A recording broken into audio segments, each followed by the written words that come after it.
SPN news आवाज नाशिकचा।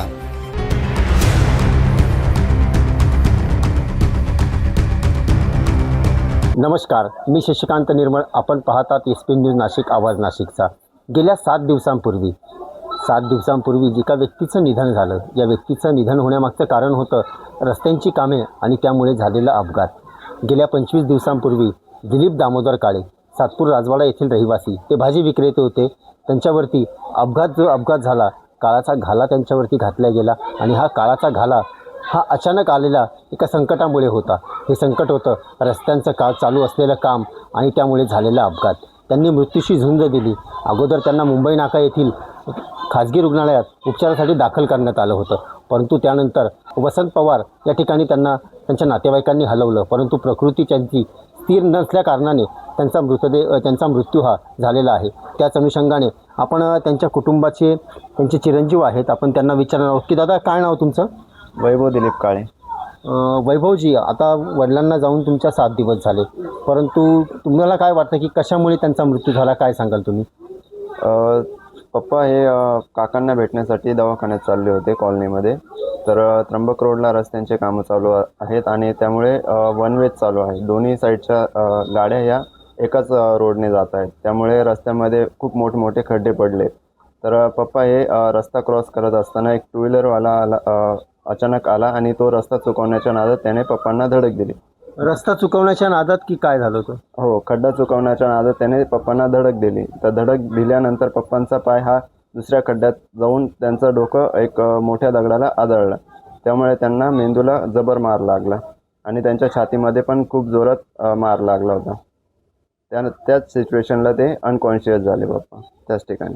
आणि एकंदरीत हा अपघात घडल्यानंतर कोणी इथे स्थानिक तुमचे पदाधिकारी असतील, पुढारी असतील, असं कोणी काही आश्वासन वगैरे आले होते की तुमच्याकडे?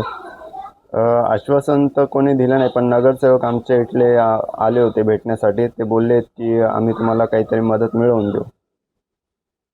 आणि आता तुम्हाला वाटतं की नाशिकचे जे पालकमंत्री आता नव्याने गिरीश महाजन आज पदावरती रुजू झाले, त्यांच्याकडनं काय अपेक्षा असणार तुमचं? आमची तर एवढीच अपेक्षा आहे की आम्हाला पैशांची मदत नको आहे। आमचा जो करता माणूस होता घरामधला तोच गेला आहे, त्यामुळे आम्हाला उदरनिर्वाहासाठी घरातून एकतरी सरकारी नोकरी मिळाली पाहिजे। निश्चितच पैशाची मागणी या ठिकाणी चिरंजीवाने केली नाही आहे वैभवने। दिलीप काळे यांचे ते सुपुत्र आहेत। या ठिकाणी अजूनही काही महिला भगिनी आहेत, आपण कुटुंबातल्या त्यांना विचारणार आहोत की ताई, या ठिकाणी जर बघितलं की कुटुंबाचा कर्ता पुरुष या ठिकाणी गेला, तर कुटुंबाचा, त्यांच्या मुलांचा, चिरंजीवाचा, त्यांच्या पत्नीचा खूप मोठा असा हातभार या ठिकाणी निघून गेला। याबद्दल एक मोठं दुःख त्यांच्या कुटुंबावर ओढवलं आहे। याबद्दल काय सांगाल तुम्ही? काय मागणी कराल शासनाकडे, काय मदत हवी? शासनाकडे एवढंच आहे का पैसा काय पुरणार नाही, माझ्या बहिणीच्या लेकराला कामाला लावा त्यांनी, नगरपालिका सरकारी नोकरी भेटावा त्यांना। कमावतो कोणीच नाही राहिला, आज आधारच नाही राहिला। माझा मेवना भाजीपाला विकायचे, तेव्हा आणायचे तेव्हा ते खायचे, आज पण मुलांना खायला नाही काही घरामध्ये। निश्चितच साधारण दिलीप काळे यांच्या या भाजी विक्री व्यवसायावरती त्यांचा उदरनिर्वाह होता। तसेच या ठिकाणी अजूनही एक दीदी आहे, आपण तिला विचारणार आहोत की बेटा तू काय करतेस आणि दिलीप काळे कोण होते तुझे? दिलीप काळे माझे काका होते, आम्ही काकांच्याच गावी आलेलो आहे। तर मी आता 12वी पासआउट केली आहे। माझ्या काकांचा असा अचानक ॲक्सिडेंट झाला, आम्हाला पण त्यांचाच आधार होता, ते पण भाजी विकायचे। आमची काही खूप गरीब परिस्थिती आहे, आम्हालाही त्यांचाच आधार होता, त्यामुळे सरकारने पण असे आम्हाला मदत करावी, त्यांना सरकारी नोकरी द्यावी एकाला तरी असं। साधारण कुटुंबात वैभव किती तुम्ही आता आहात, मुलं आणि मुली आणि मग तुमची आई, असे किती लोक आहात? आम्ही 2 भाऊ, 1 बहीण आणि आई। यामध्ये सर्व एकत्रच राहतात का? हो, भाऊजाई आहे, भावाचं आणि बहिणीचं लग्न झालं आहे, बहीण सासरी असते। आम्ही भाऊ, मी आणि मम्मी असते घरात। निश्चितच दिलीप काळे यांच्या कुटुंबावर जे आता दुःखाचा डोंगर कोसळला आहे दिलीप काळे यांच्या जाण्याने, निश्चितच परिवाराने एक मागणी केली आहे शासनाकडे की त्यांना कुठल्या तरी प्रकारची या ठिकाणी पैशाची मदत नको, त्यांना एखाद्या घरामध्ये एखाद्या व्यक्तीला नोकरी लावून द्यावी अशीच त्यांनी मागणी केली आहे. आता आपण आहोत प्रभाग क्रमांक 11 येथील नगरसेवक नितीन बाला निगळ. ज्याप्रमाणे दिलीप काळे यांच्या कुटुंबाने मागणी केलेली आहे की आम्हाला पैसे नको, परंतु उदरनिर्वाहासाठी आम्हाला एखाद्या कुटुंबातील व्यक्तीला सरकारी नोकरी हवी किंवा पालकमंत्र्यांनी आमच्या या प्रकरणी दाद मागण्यासाठी त्यांनी पालकमंत्र्याकडे देखील विनवणी केली आहे. याच अनुषंगाने आपण या ठिकाणी आलेलो आहोत. या प्रभागाचे नगरसेवक आहे प्रभाग क्रमांक 11चे नितीन बाला निगळ. आपण यांना विचारणार आहोत की नितीनजी, आपण काय प्रयत्न करणार आहात की आता दिलीप काळे कुटुंबियांसाठी त्यांनी मदतीची मागणी केलेली आहे. पालकमंत्री म्हणून गिरीश महाजन यांची आता वर्णी लागलेली आहेत आणि अपघाती मृत्यू झालेला आहे. हा खड्ड्यांच्या कामांमुळे झाला आहे, असं रस्त्यांच्या कामांमुळे हा मृत्यू झालेला आहे असं काळे कुटुंबियांची मागणी आहे. त्यांनी आरोप पण केलेला आहे असा की खड्ड्यांमुळेच आमच्या वडिलांचं निधन झालेलं आहे. तर आपण काय प्रयत्न करणार यासाठी? सर्वप्रथम काळे कुटुंबाचं दुःख नसून हे आमच्या सर्वांचं दुःख आहे आणि त्या कुटुंबासोबत आम्ही या प्रभागातील 4ही नगरसेवक त्या कुटुंबातला सदस्य म्हणून आम्ही पहिल्या दिवसापासून त्यांच्यासोबत आहे. आणि त्यांनी जी मागणी केलेली आहे की त्यांच्या वडिलांचा जो मृत्यू आहे तो खऱ्या अर्थाने प्रशासकीय चुकीमुळेच झालेला आहे. कारण त्या कॉन्ट्रॅक्टरने त्या ठिकाणी दिशादर्शक योग्य लावायला पाहिजे होती. पण आता झालेली घटना दुःखद असून आपण जर बघितलं, नाशिक महानगरपालिकेने कार्यतत्पर आमच्या महापौरताई आणि गिरीश भाऊ यांच्या आदेशाने त्या ज्या कुटुंबातील व्यक्ती आपल्यातून गेले त्या कुटुंबाला तात्काळ त्यांनी मदत देखील केली आहे.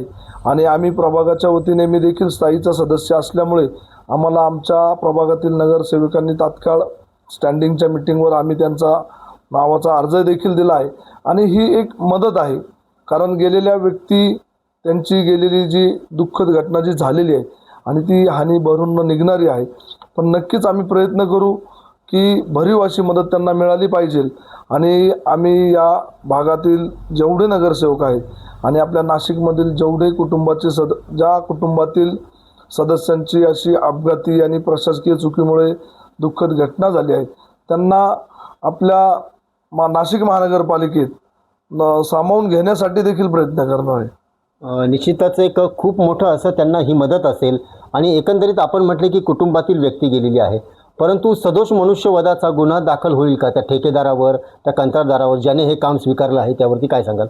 आम्ही त्यासाठी देखील महासभेत आवाज उठवला होता की जो व्यक्ती कुटुंबातून जातो ते दुःख त्या कुटुंबापुरतं राहतं. पण त्यातून जर आपल्याला जर संदेश द्यायचा असेल तर नक्कीच या नाशिकमधील आपण जर बघितलं, सिंहस्थ येतोय, नक्कीच विकास झाला पाहिजे आणि नाशिककर जनता देखील या विकासाच्या पाठीमागे आहे. सिंहस्थ कुंभमेळा येतोय, आपल्या नाशिकचा डेव्हलपमेंट झाली पाहिजे. पण ती होत असताना ज्या ठेकेदारांना कामं दिलेली आहे त्यांनी देखील नागरिकांची काळजी घेतली पाहिजे, या मताशी आम्ही देखील सहमत आहे. आणि यापुढे निश्चित अशी जर पुढे चुकी झाली तर आम्ही आग्रही मागणी करणार आहोत की संबंधित ठेकेदारावरती सदोष मनुष्यवधाचा गुन्हा दाखल झाला पाहिजे, जेणेकरून इतर ठिकाणी कामं सुरू आहे त्या ठिकाणी कॉन्ट्रॅक्टर काळजी घेतील. आणि आपल्या कुटुंबातला सदस्य गेल्यानंतरचं दुःख फार मोठं असतं आणि तुटपुंजी मदत करून काही होणार नाही. पण नक्कीच आधार देण्याचं काम आम्ही सर्व करू. आणि आपण जो प्रश्न विचारला का काळे कुटुंबाचं म्हणणं आहे की आम्हाला मदत नको, पण नक्कीच आम्ही सर्व 4ही प्रभागाचे नगरसेवक त्या परिवारातले आहे.